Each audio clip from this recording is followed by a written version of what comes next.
every day if you don't remember everything you said or did the night before. Like, that's not a good place. And not that I'm saying that that's the case with him, but everyone's saying that he parties too much. So I'm just allegedly guessing that that could be contributing to some of his behavior.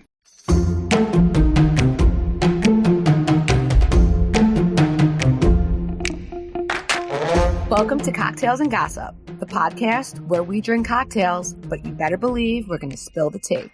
We chat reality TV, celebrity blinds, and the hottest tea from BravoandCocktails.com. And as always, it's all alleged and just for fun. We do not verify our blinds. I'm B. And I'm Amanda. Let's get into this week's tea.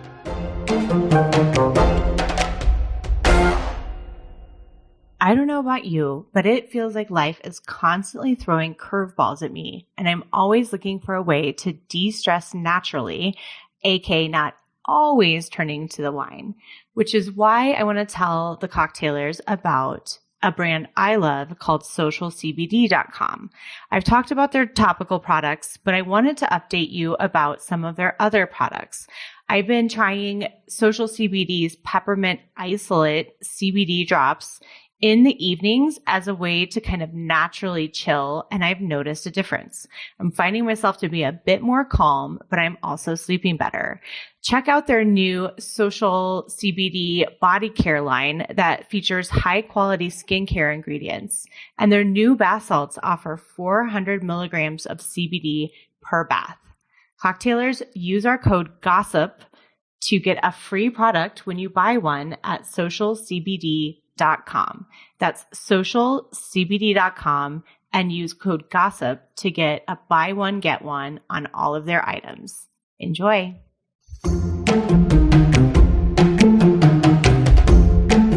I'm B. And I'm Amanda.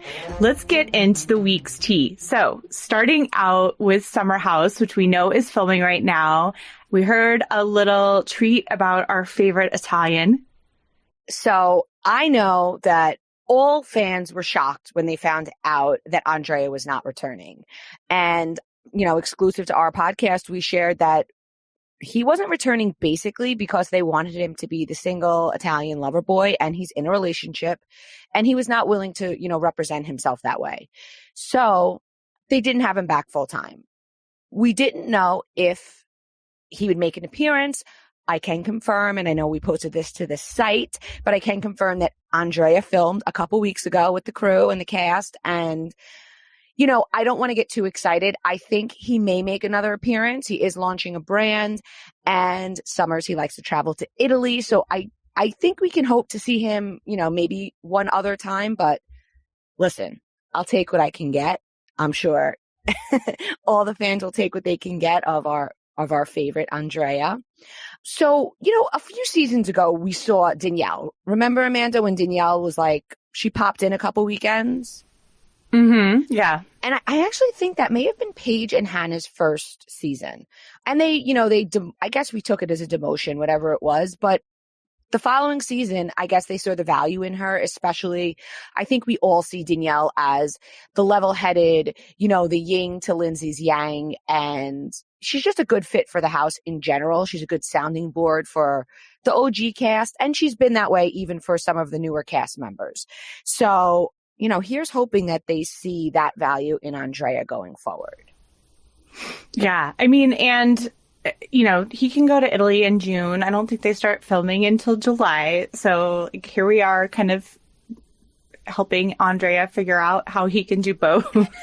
I don't know. I can't help but wonder when you were telling me that if Couples House, which I've been kind of calling it in my head, if it's already just getting stale, and that's why maybe they called him in just for a little fun eye candy. I don't know, but I know you have something else about what's really been happening there.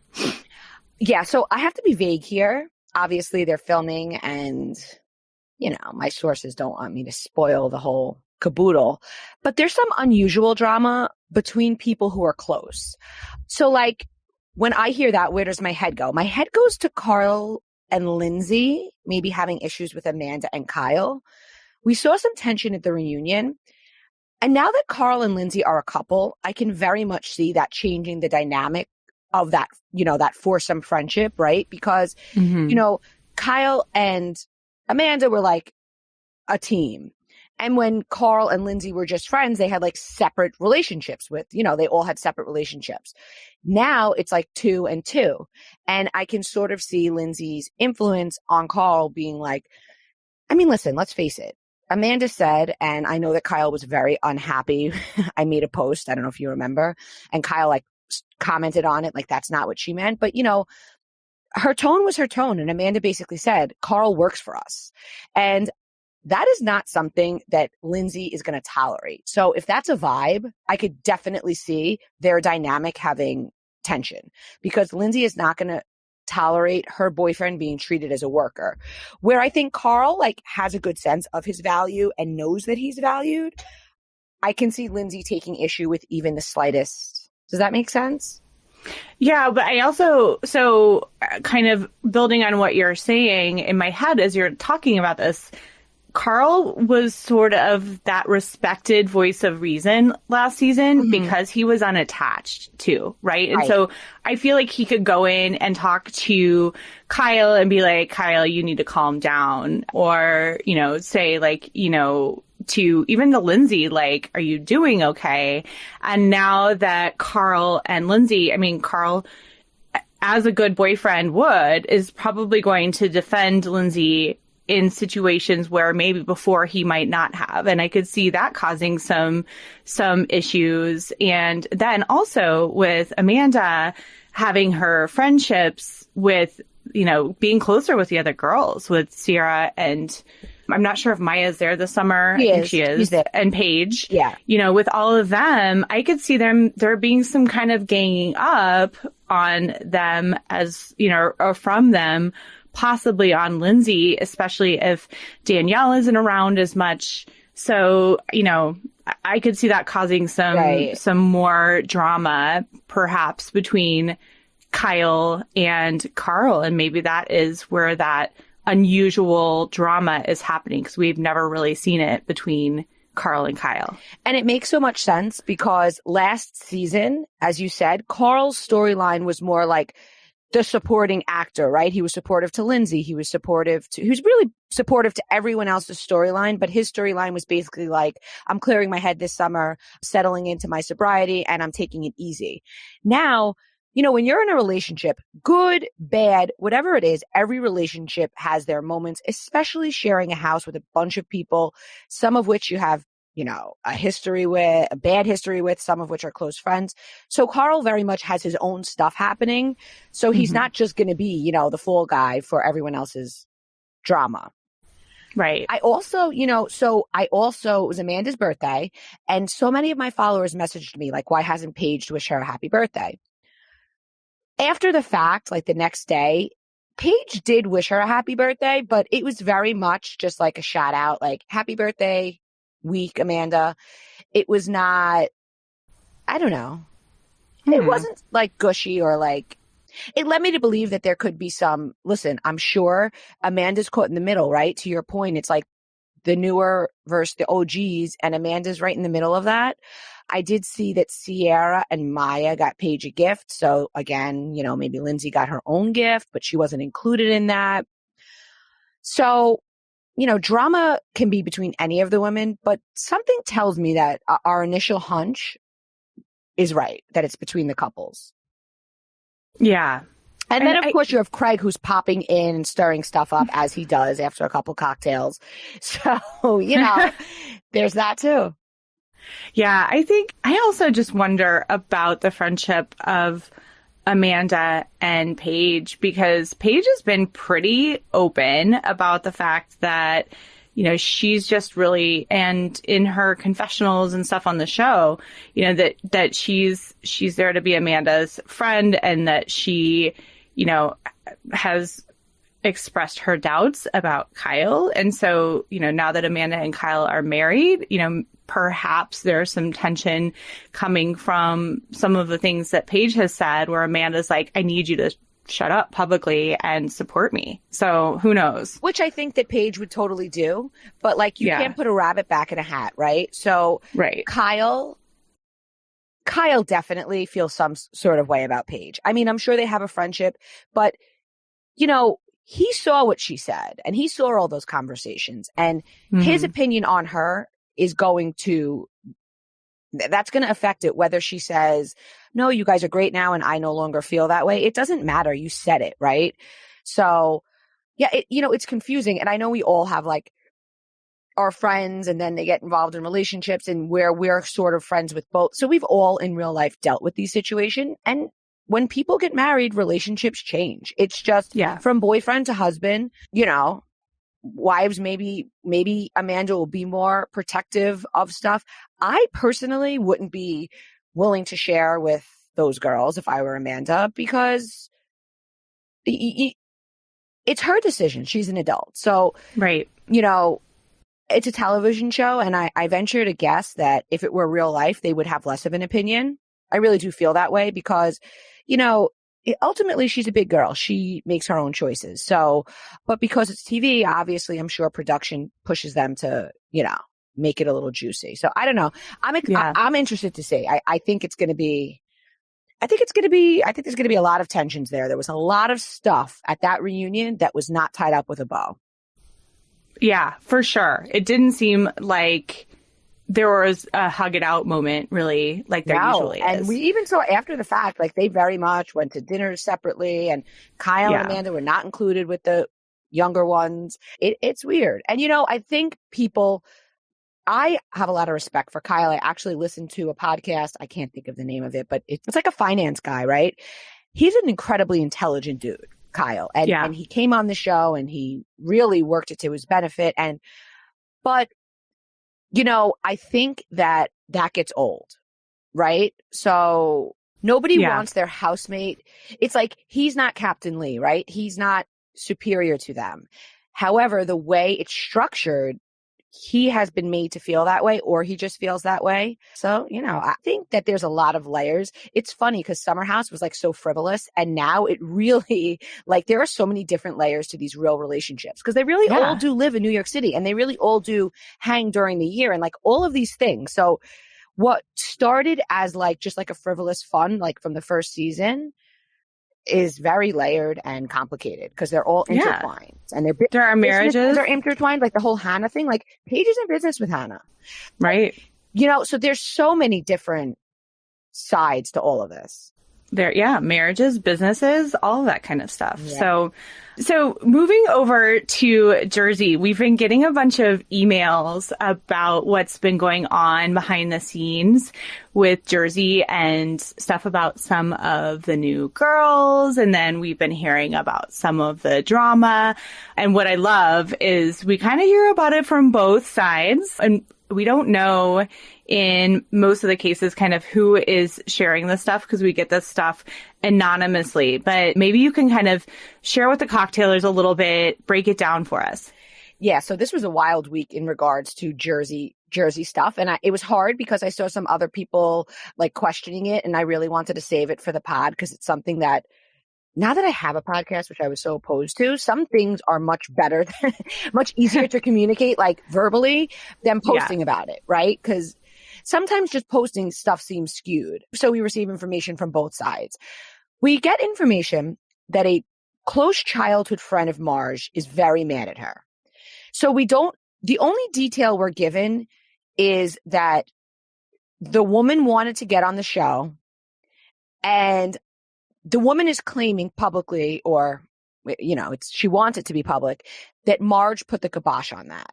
So the person who's sending that part, on the woman's side is clearly like on Jen's team. So when we get the intel, we have proof, right? There's proof out there that this woman has been trying. She's been in an event. She very much, funny enough, she follows me, right? I didn't know who this person was. And she felt like, when you're a friend of a housewife and you're following accounts, typically it's because, listen, either you're a really good friend, but why do you care what I post? Like, she wants in. I know that to be a fact. She wants in.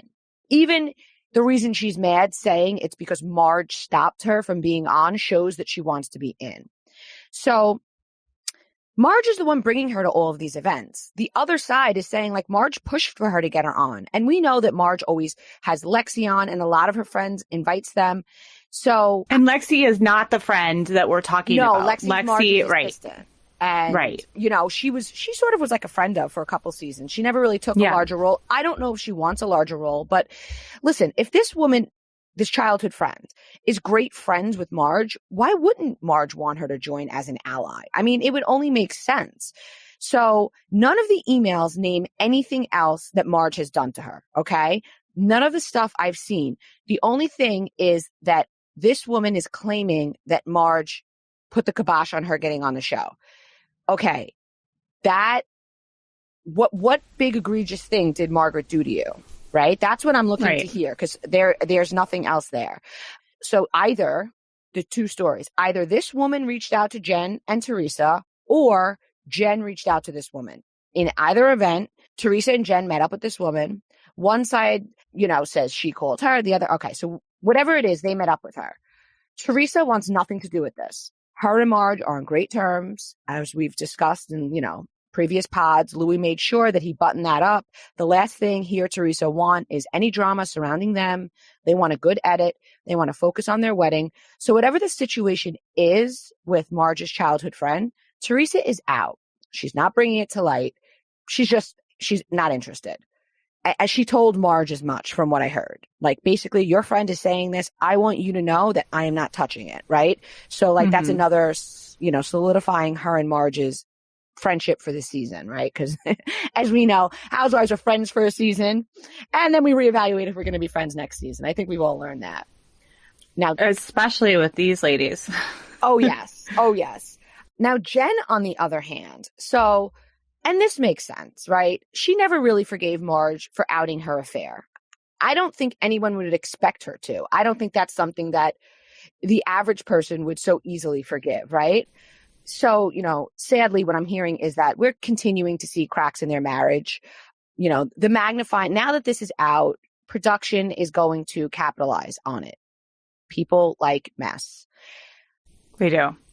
I mean, so with Jen, we know she in the past has gone digging for dirt. So, right. It doesn't surprise me that it wouldn't surprise me, I guess, if we do find out that Jen is behind, trying to go and find Marge's friend and stir something up with that. She didn't have to find her because Marge brought this woman around, right? So how do they know this woman? If this is this just occurred to me as we're talking. How do they know this woman? They know this woman because she's Marge's friend. These people don't really hang out when they're not filming. Marge brought this woman around filming. If Marge was so against her being on, she would keep her away from filming and these women wouldn't know her. But all Jen would have to do to stir some stuff up, if she sees that this friend of Marge wants to be on the show, is pull her aside, take her out for coffee and be like, I know Marge doesn't want you on the show. Exactly. Right? That's all it would take. And the funny thing is we have seen this in the case of Teresa and Melissa, that it's the producers who make the decisions about who goes on the show. And if a housewife wants or does not want a person on the show, it really doesn't ultimately make a difference. It's really the producers who are making that decision. So I don't really believe that Marge can prevent her friend from being on the show. So if that's really what the drama is about, it's seeming like it's kind of a thin argument from Jen's perspective. And she also can't make it happen, right? In the same way she can't prevent it, she can't say to the producers, you have to have her on.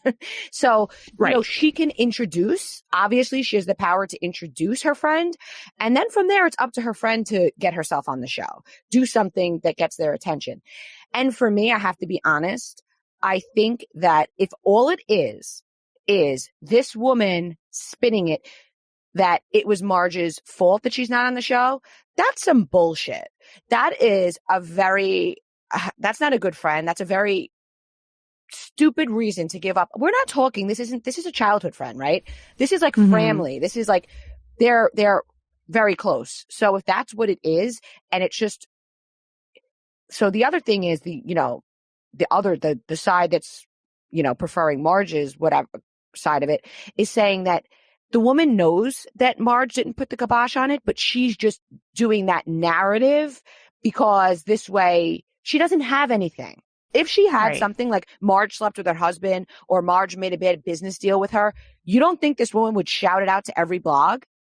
Right. She would. She's looking to get Yeah. on the show. She doesn't Right. have anything other than this nonsense that Marge won't let her on the show. Which she thinks now might be her ticket to the show. Which, if they don't want you, hon, they're not going to want you for that's breaking the fourth wall before you even get on the show. It's like, call me, girl. I'll tell you how things work.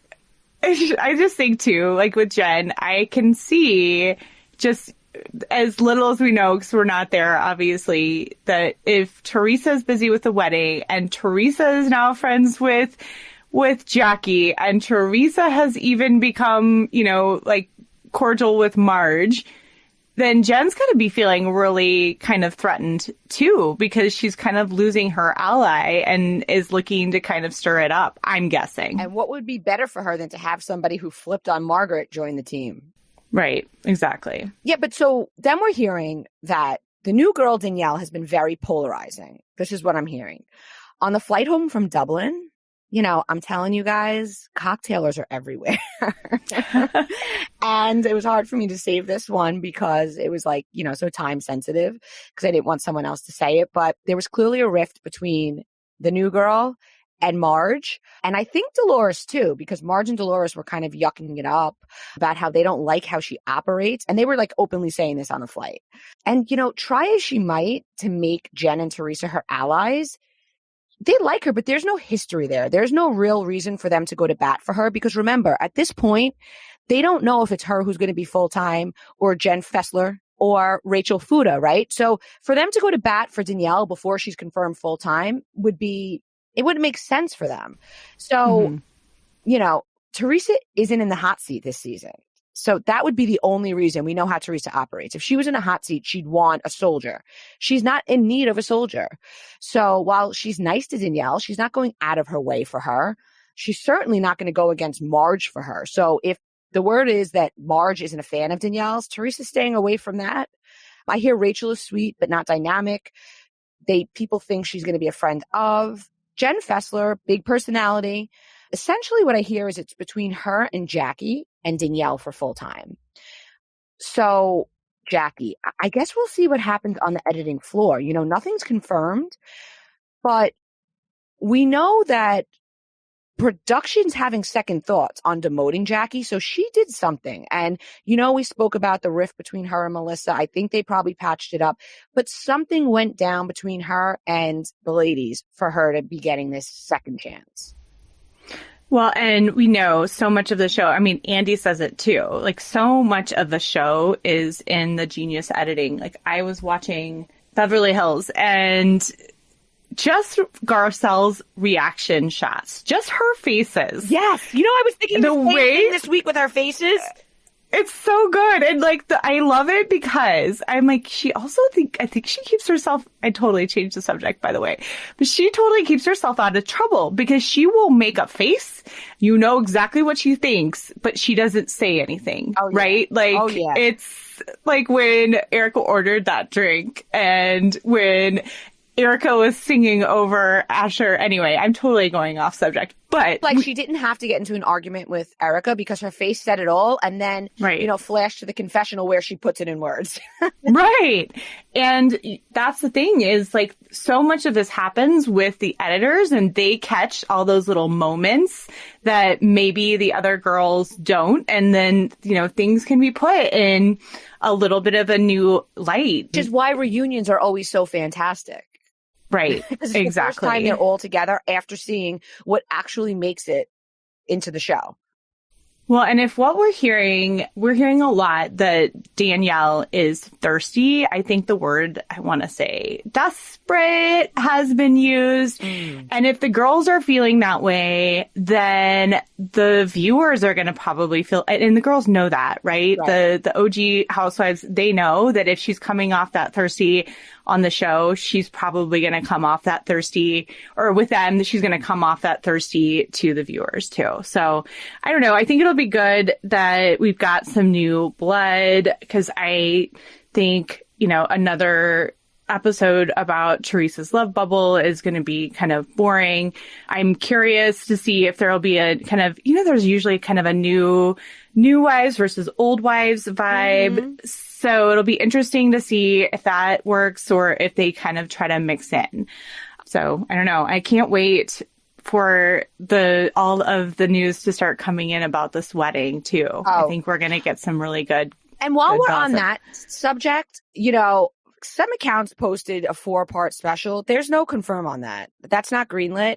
I actually am hearing that we're not going to see the whole wedding. We're going to see bits and pieces. Maybe she's still pushing for the 4-part and that's, she's holding out on them, but there's no confirmation. Listen, at the time of this recording, there's no confirmation, right? So yeah, it could change, but last I heard from my source, which was this morning, there's no confirmation on that. I'm not saying it's not going to happen, but it's not definitely happening.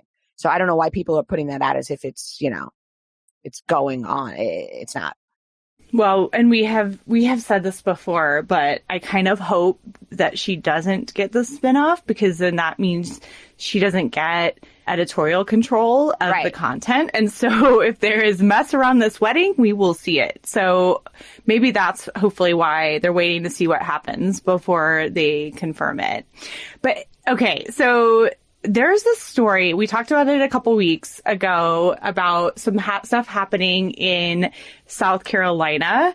And I know you and I are both getting more and more interested in this story because it is so messy. It's the story about the influencer / socialite and the congressman. And it's way messier than we are aware of. And you got some inside scoop about it. And so the reason why we're interested in this, which, listen, it's interesting regardless, but the influencer is not only actually best friends with one of them, but friends with people on the cast. She also was very much lobbying to get on the show.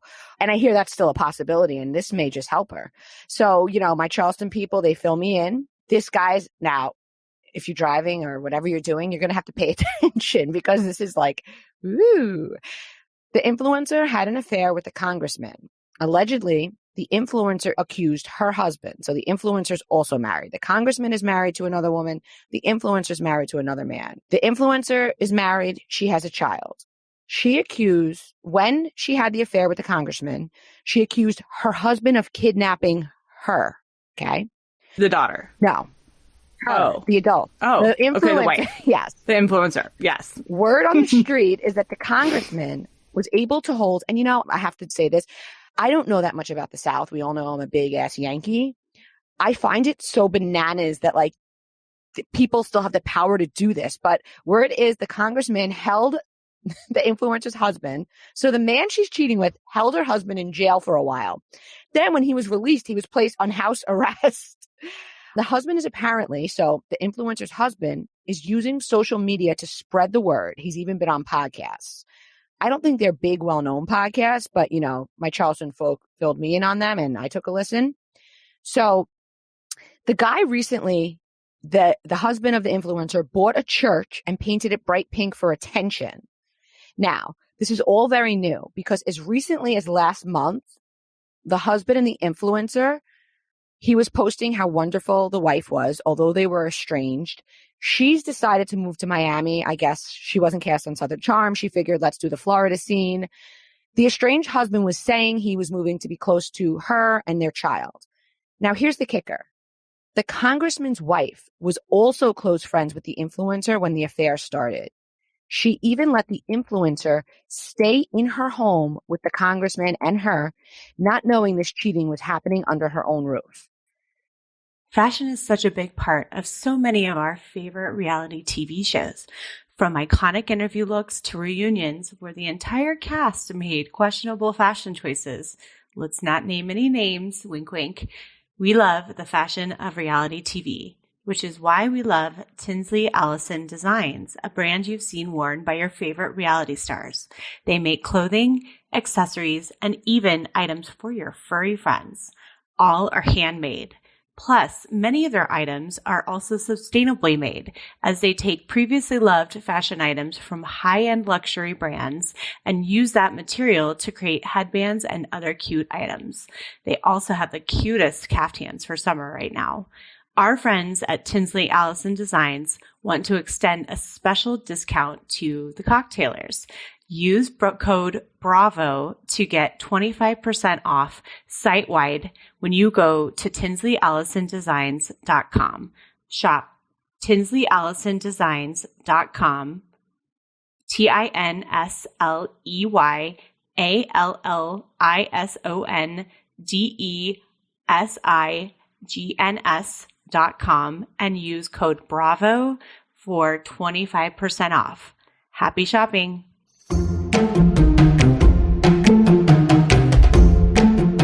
This is according to the influencer's estranged husband, mind you. So now the estranged wife of Congressman is trying to help the influencer's estranged husband, because the congressman's wife is a lawyer, get custody of their child. So the influencer and the congressman are having an affair. Congressman's wife is helping influencer's husband get custody of influencer and husband's child. You can't make this shit up. Now, here we go. The influencer's lawyer apparently is very rich and powerful, which is how he's able to slap the husband with kidnapping and place him on house arrest. Listen, all I have to say, Amanda, we got to get this on Southern Charm. Like immediately, they missed the boat. Why this woman wasn't on it? We could all be watching this happen.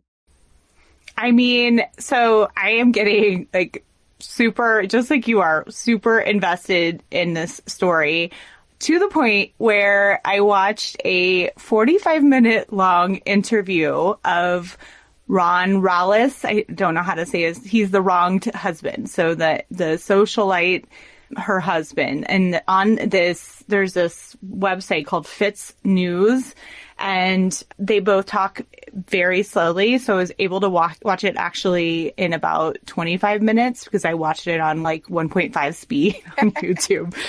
But what's interesting, so, okay, first of all, just to give you guys the picture of this guy, he has like kind of a longer haircut, kind of Harry Styles-ish. He's wearing a backwards hat.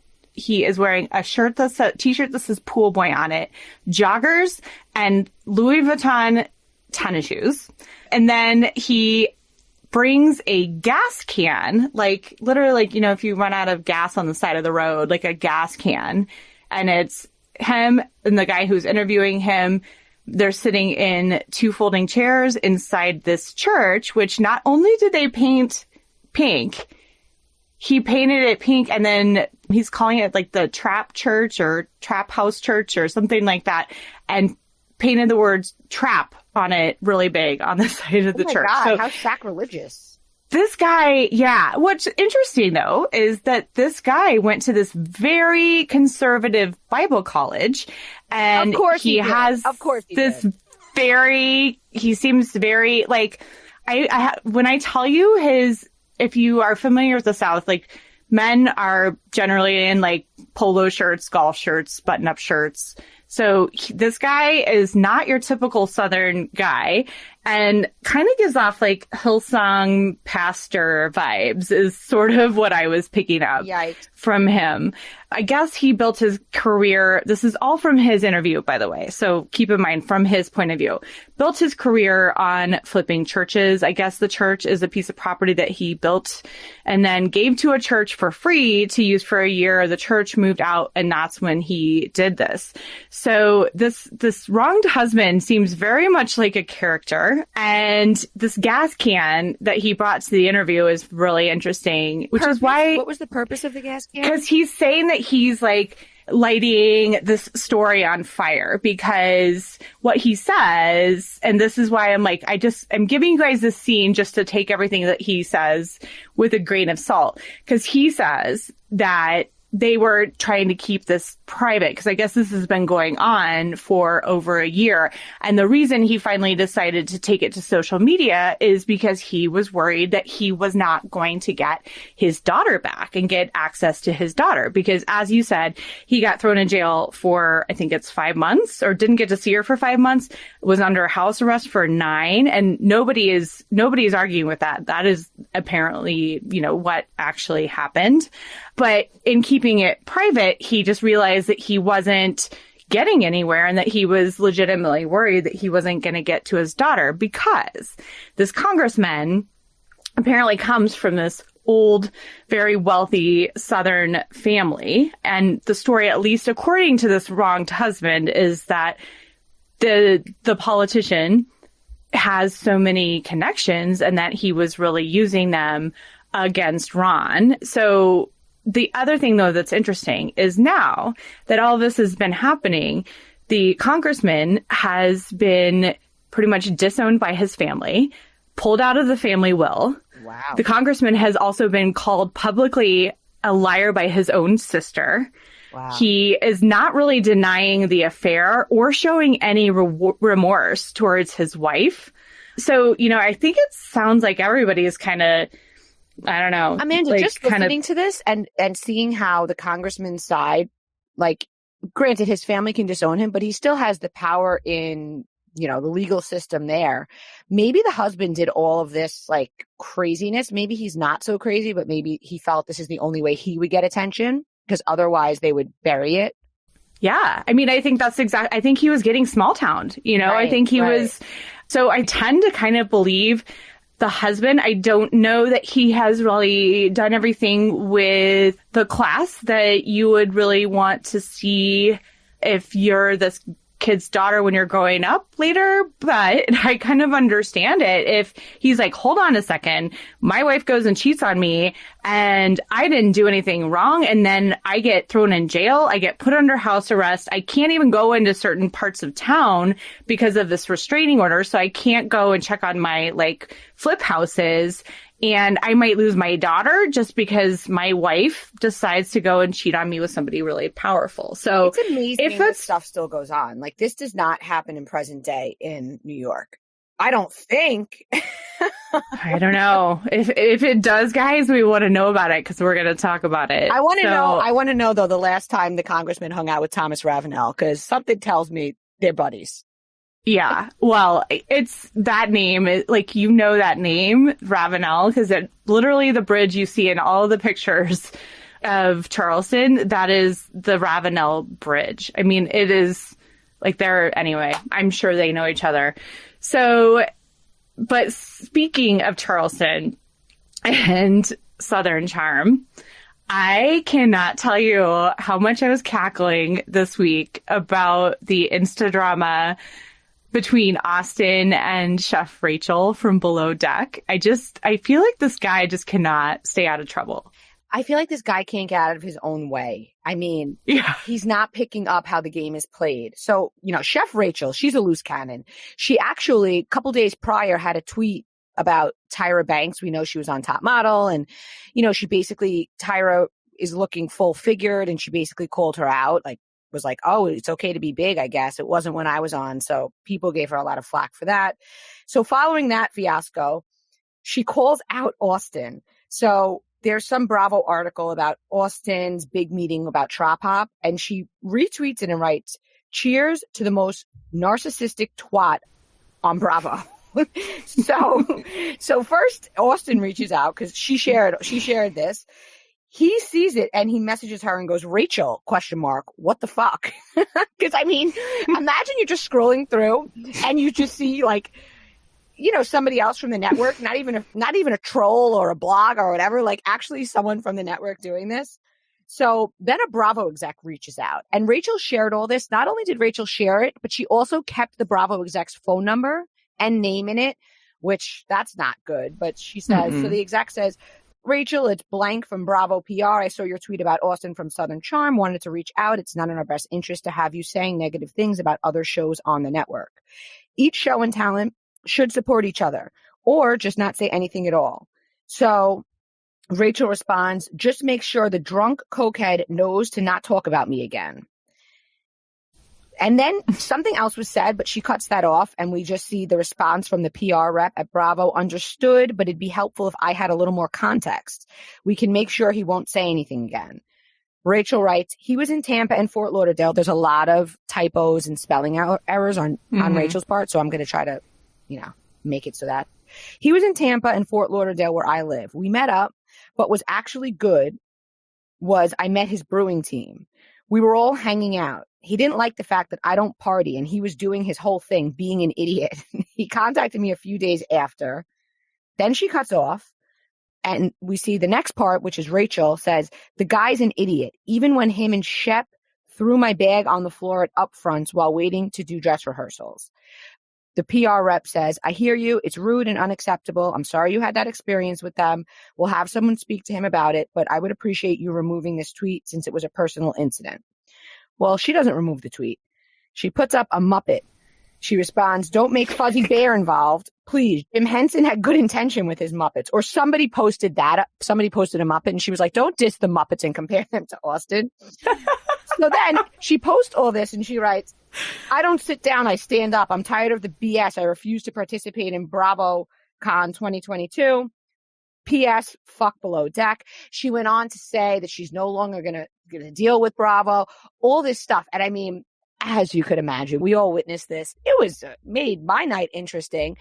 But like I'm saying to myself, why does Austin manage to have such conflict with women? Like he even had a blow up, remember, in Winter House with Amanda. And Amanda's like the most easy person to get along with. I mean, the guy just can't help himself. We're in the middle of summer now, and thank goodness for Freedom Natural deodorant. It's keeping me from being stinky at the pool, my kids' sports, and at parties. All the fun things that we do in the summer. I'm still a little shocked at how well Freedom Natural deodorant works for me. The founder created it after she tried other natural deodorants that just didn't work. My favorite scent is the Bergamot Mint, but they also make it in lavender citrus, frankincense peach, and unscented. They have natural antibacterial wipes and shower sprays too.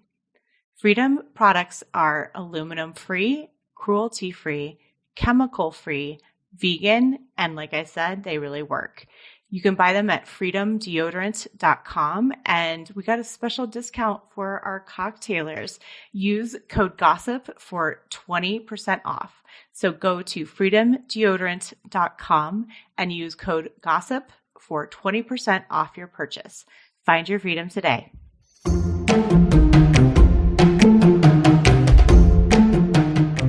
Yeah, I think it all comes out with, I think he's got some anger about maybe not being as successful as he should be. I think there's the guy needs maybe to go and get a little therapy and like get his head in order and maybe lay off on the partying. 'Cause I mean, if you're drinking too much and like, that's just constant anxiety too. Right. Like, right. Every day, if you don't remember everything you said or did the night before, like that's not a good place. And not that I'm saying that that's the case with him, but everyone's saying that he parties too much. So I'm just allegedly guessing that that could be contributing to some of his behavior. Right. I agree. And then we get this email, and I have to take this email for a joke, Amanda, but I'm going to read it because it made me giggle. It's funny. So it's from Austin's Coke. Email anonymous@hotmail.com. Subject: Austin in financial ruin. Pat giving him job. Austin's beer biz is not selling, so his parents told him he's cut off their tab. He's going to be taking up a butler job at the Grand Dame's plantation to make ends meet and support his lavish lifestyle. Now, this is on the heels of, so the night this all happened, Miss Patricia posted a picture of her, Whitney, and Austin out to eat, and it said, we know where all the bodies are buried. So I guess the person who sent this probably saw that and was like, oh, maybe he's getting a job. I mean, first of all, I think Trop Hop does do well. I think it's in, I can't think of the name of the supermarkets, but it's in whatever their major supermarket is. I think he's doing fine financially. I think that this is a joke. I mean, Amanda, this is a joke, right? I mean, I think it's 100% a joke. We know people really enjoy trolling him. And part of it, I think, is, we've said this before, like, he doesn't respond to the trolling well, which just encourages more of the trolling. So yes. I 100% do not believe this, because I also just think Patricia knows that he'll make a shitty butler. But poor Patricia, like, she's just getting the heat lately. My goodness. But she's got to like it. Otherwise, why would she be on the show? Lord knows she doesn't need the money. I don't know. Right. I think that Austin really needs like a personal assistant to literally everything he's going to say, the person hears and then edits it for him because he can't get himself out of trouble. He really can't. Oh, and random little tidbit, Leva's show, the working title was Levaland. It's actually being changed to Southern Hospitality. Love it. Same production company as VPR. I do have to wonder, if I'm Leva, I want my name in the show. So I don't know if she loves that, but I love that. I think it's a cool name. I like the name better too. I think making it Levaland makes it just all about her, and it should really. She probably just was like, well, Vanderpump Rules had her name in it, so mine should have it in it too. Which I just don't really. I think Leva's great, but I don't put her on the same level as I do Lisa Vanderpump. No, and even her role on the show, I think she basically is what Cameron was, which is just that she's settled into married life with a child, and these are her friends, and she kind of helps them sort through their shenanigans. And I think that's why this show will be great for her, because she's the boss and the kids report to her. And I think that that's the role she's comfortable in. Yeah. Well, moving on to some of the news that we got this week about Mike from Shaw's and what he was charged with. So you guys will remember that we posted a blind called Shaw Lot that tracks kind of with this whole situation, which was from, we know, to be a pretty reliable source. So we'll make sure that we kind of flag that for you guys. I mean, reckless. It was confirmed that Paulina was the victim of the incident. I guess we all assumed that, but it was confusing because just a couple days after his arrest, they were on vacation together in Mexico. Around the time that the original incident was made public, MJ was on a podcast and she mentioned something about it being a threesome and saying that she didn't know if it was Paula that was the victim. I don't know if that's what Mike told her and she believed it, but it was Paulina. If there were other parties involved, I am not aware of that. Since then, they went to Mexico, and again, we'll repost it, but there's a whole situation. They were in Mexico and family members came down. Obviously, Paulina's family does not want her with Mike, okay? Whether she was the victim or whether another woman was a victim, they are in a supposedly monogamous relationship. Obviously, it's not. And, he's not only cheating on her, but abusing. And there's 13 or maybe 14 counts. I mean, this is a really firearms, really dark, scary stuff. Paulina has two children. Whose father, I can't imagine, is a fan of this. So it is reckless behavior. She's risking it all to be with Mike. I have heard that since their vacation, they have been off and on continuously. Mike, so this is the other thing, Amanda, and you know this. I keep getting DMs about him being in DMs and sending messages from weird, dating apps or whatever these weird apps are. So I'm just going to share one of them because there's a lot, and they're all basically within the same vein. From anonymous subject Shady Shah. Last time I watched the Shah's reunion, they mentioned Mike DMs a lot of people. I messaged him just to see if he would respond. Completely forgot I even sent it. A few days later, he wrote me from a different IG account and FaceTimed me. He then began blowing me up every day for weeks to come to Cali to meet him. He would write me on IG vanish mode because his text goes straight to Paulina's phone, is what he told me. I kept blowing him off, so eventually he stopped. I mean, we know the guy has, we don't even have to say allegedly because he has admitted it, right? We know he does some shady behavior on Instagram and on DMs. With all this other stuff, I just really hope Paulina and the kids are okay and that kind of gets sorted out and, everyone's fine. I just hope she leaves him. Say it like that.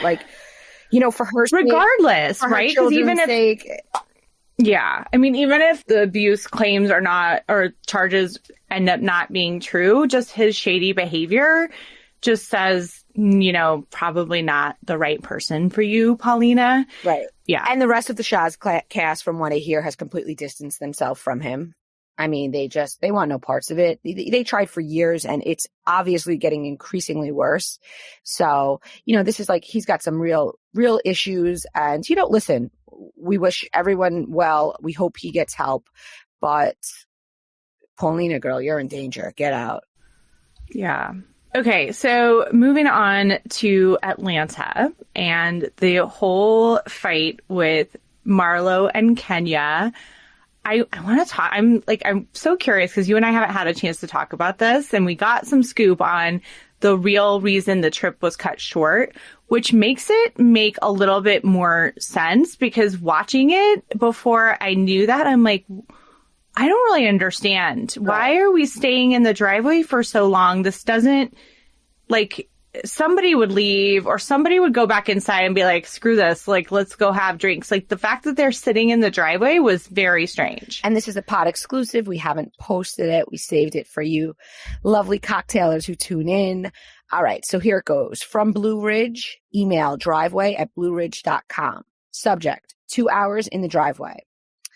The reason they spent 2 hours at the driveway on their cast trip is not only because of the Marlo-Kenya fight. Marlo said something about the paternity of Kenya's daughter, which can affect her pending divorce.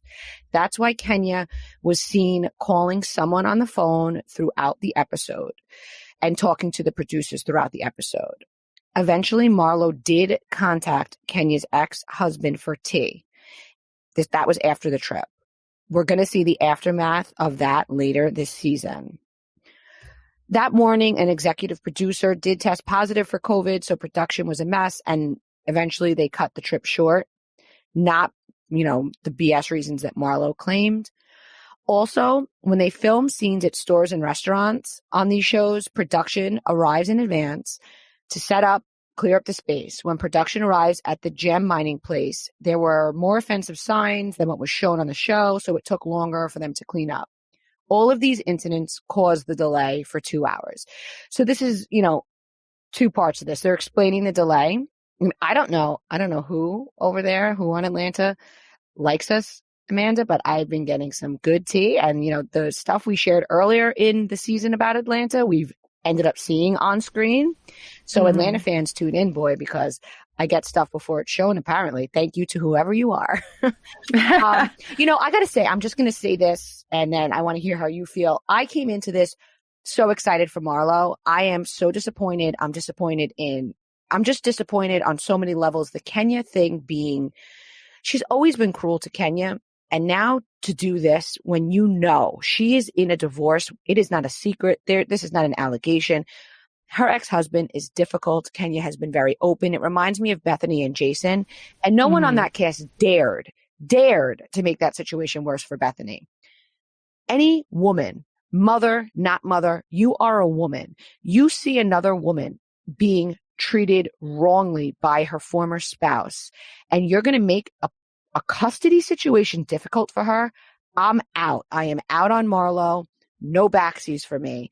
A lot of people can't forgive Phaedra for what she did to Kandi, rightfully so, with that whole storyline years ago. She got cut.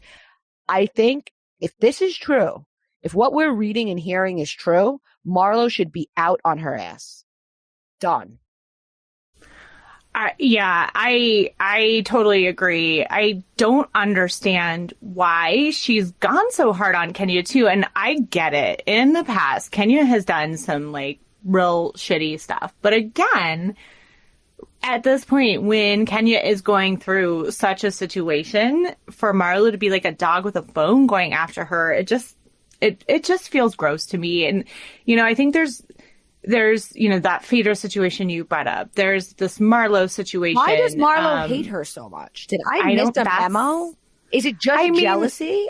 If you're having a party and somebody brings a marching band in with a competing brand, it's made for great TV, but right. I think that's a friendship ender. Probably, but at the same time, that's a joke. It's being filmed. Everybody's business still got PR and publicity. Right. Okay. That's appropriate to the scope of reality television. Messing with somebody's custody of their child is not.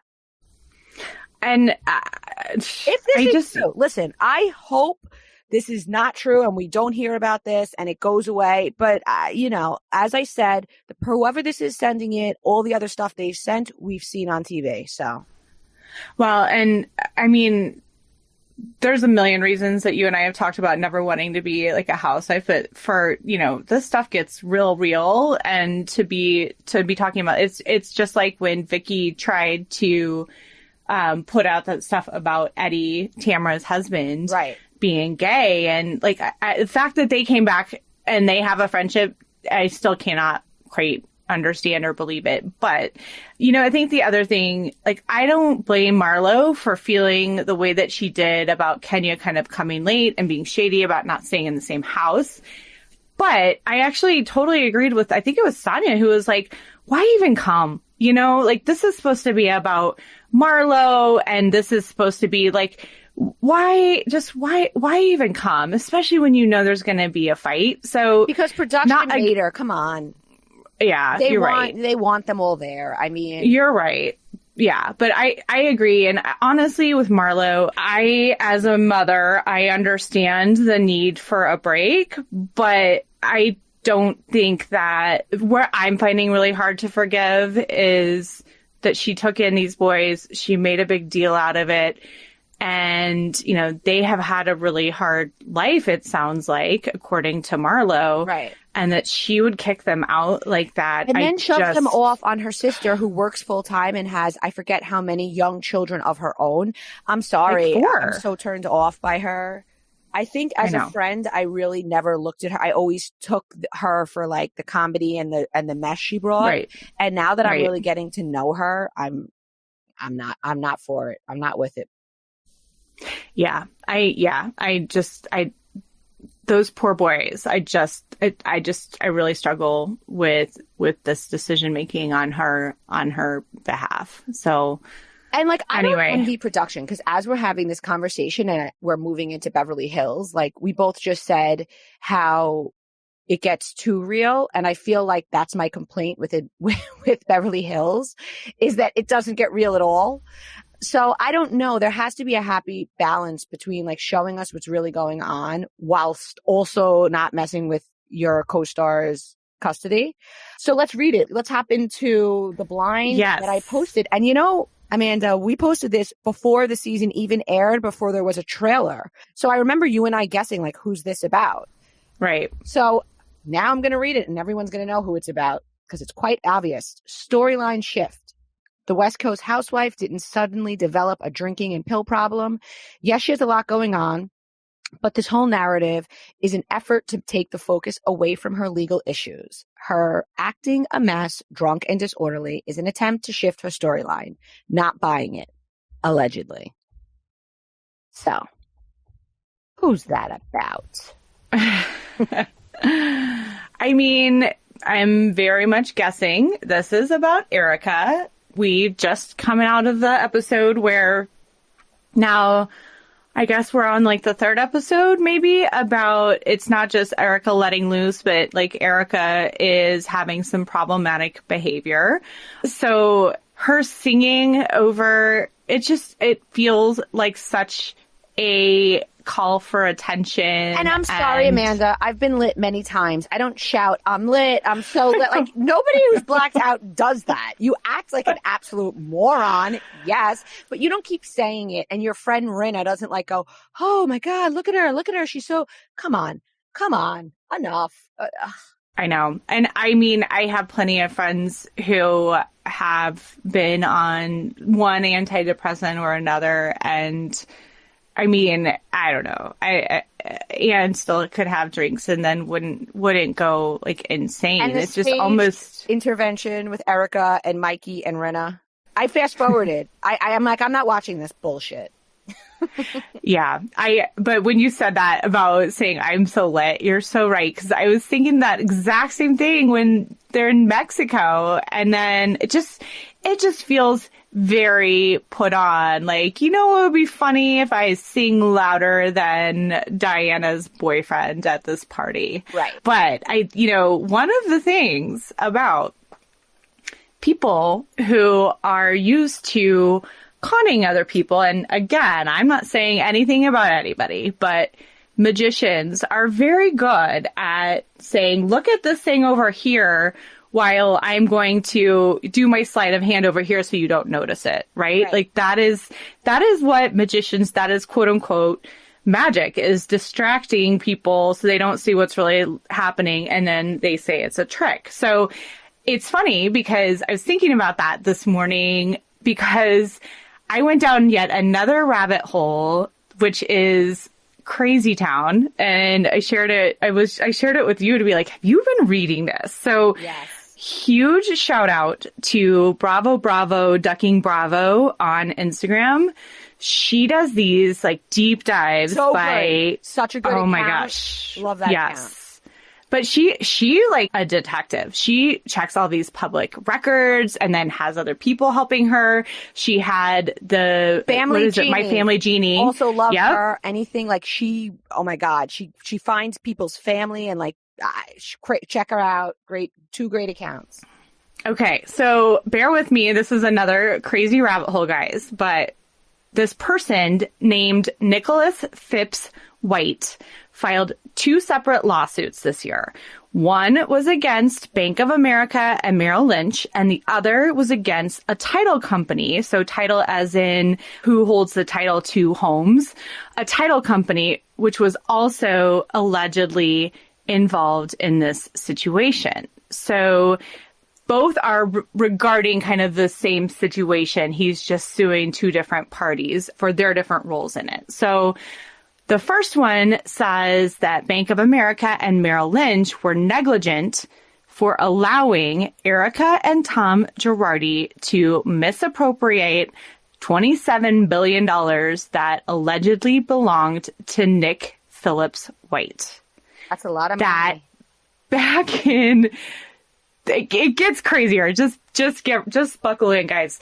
That back in June 2019, Erica and her son pretended to be Nick and his wife at the bank, and that the Girardis then filed a false death certificate so that Erica could be the widow and beneficiary. This lawsuit alleges that Tom used a fake Italian passport and pretended to be Nick's father. That this $27 billion that Nick had, that was supposedly Nick's, according to this lawsuit, came from a settlement from the government in cash and gold bullion, which is like gold bricks. Which I haven't seen value. I don't get it. Gold bullion since DuckTales.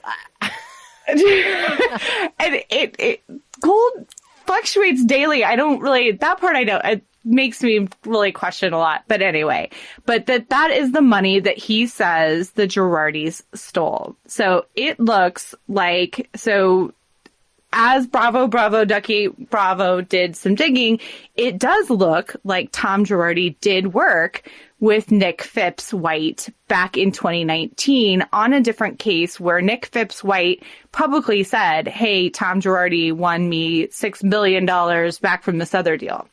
But this is where it gets even crazier. I mean, pop culture people are just going to absolutely just jaw drop. The lawsuit says that the Girardis then used the money to buy Spelling Mansion. In 2019. Wait, as in Tori Spelling, dad.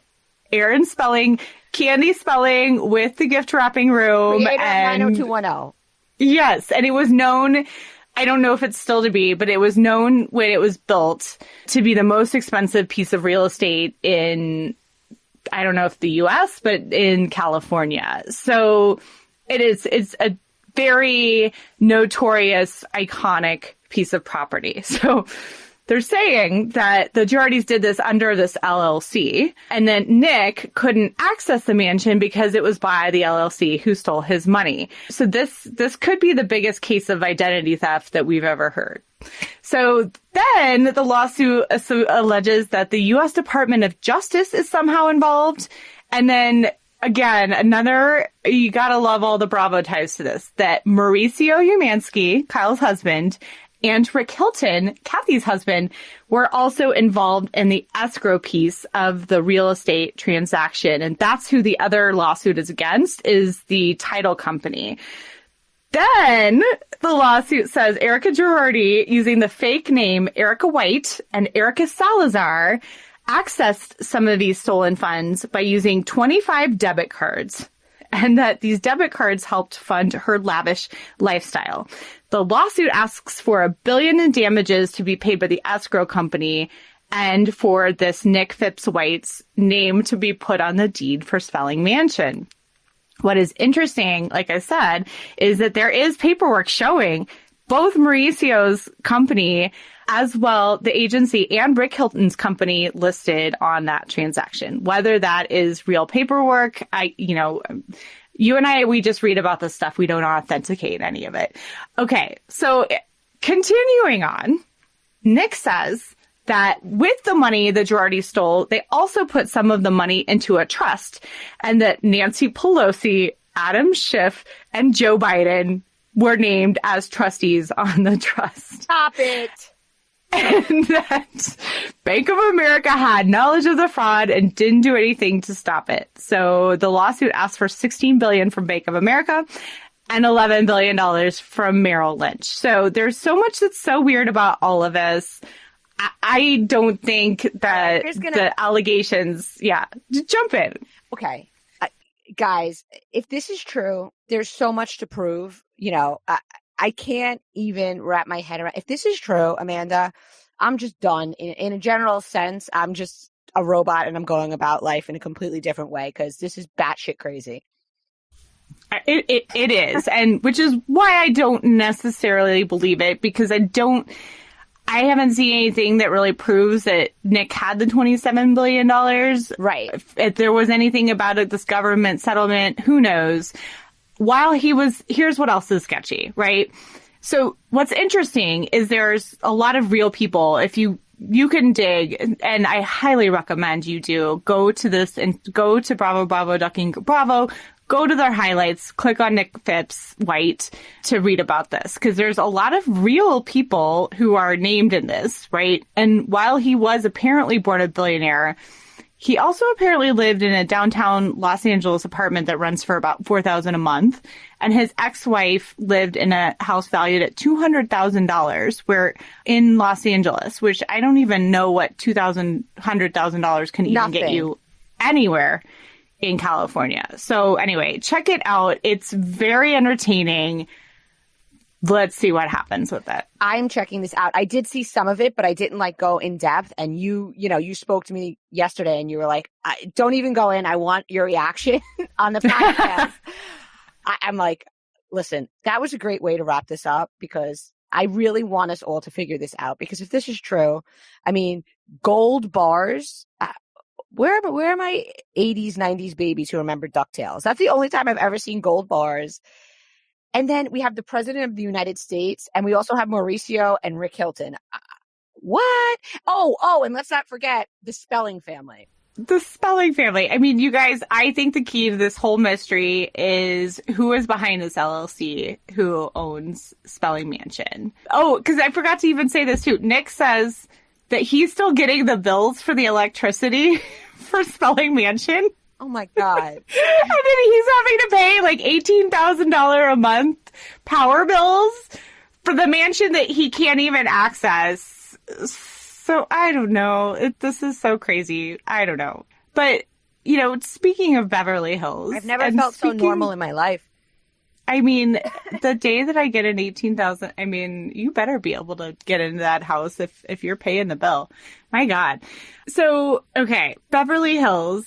Again, one of the housewives was on Watch What Happens Live this week. Oh, right. Oh, God. Do you want to... Because I didn't see it. I haven't seen it yet. So you want to share? I actually didn't see it either, but I started getting messages, and apparently Brandy was on Watch What Happens Live, and she talked about pegging someone.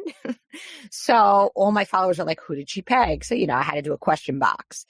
We got a lot of Gerard Butler, who she very, very briefly dated. So like that makes sense. Also, another follower said that she whispered it to Andy and he was like, oh, duh. So if he said, oh, duh, then it's got to be somebody. So like, okay, Gerard Butler would make sense because they dated. Denise, also a duh. But then like a certain prince came up and apparently he's trending on Twitter for pegging. So cocktailers, let's be on this.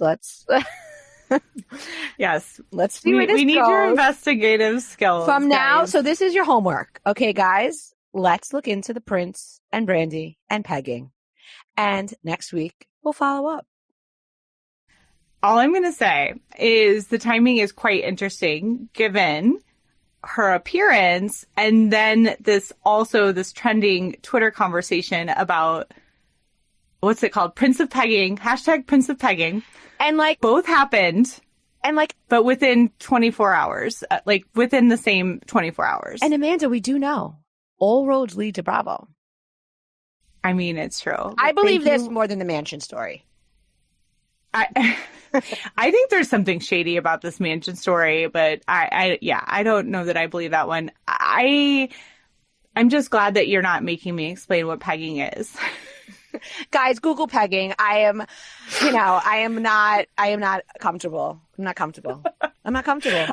Nobody's kink shaming here. I just like, it's like nobody wants, I don't want to. No. Urban Dictionary does it way better than I do. Yes. Yeah. Go with that. Cocktailers, well, thanks, guys. You so much for tuning in. As always, I'm sorry to keep interrupting you, Amanda, but we're having too much fun, guys. And when friends chat, they have fun and they talk over each other. And if you don't have friendships like that, then I feel sorry for you. Yeah, guys, go do your homework and tell us what's really happening. And thank you guys so much for tuning in. Please do hit those 3 little dots if you're on Apple and hit follow on any other place where you're getting your podcasts, because we will pop right up in your inbox on Thursday mornings. So thank you guys for listening. We are so appreciative that we get to have these conversations and we get so much great feedback from you guys about the stuff that we're bringing exclusively to the podcast. You guys are the best. Till next week. Talk to you soon.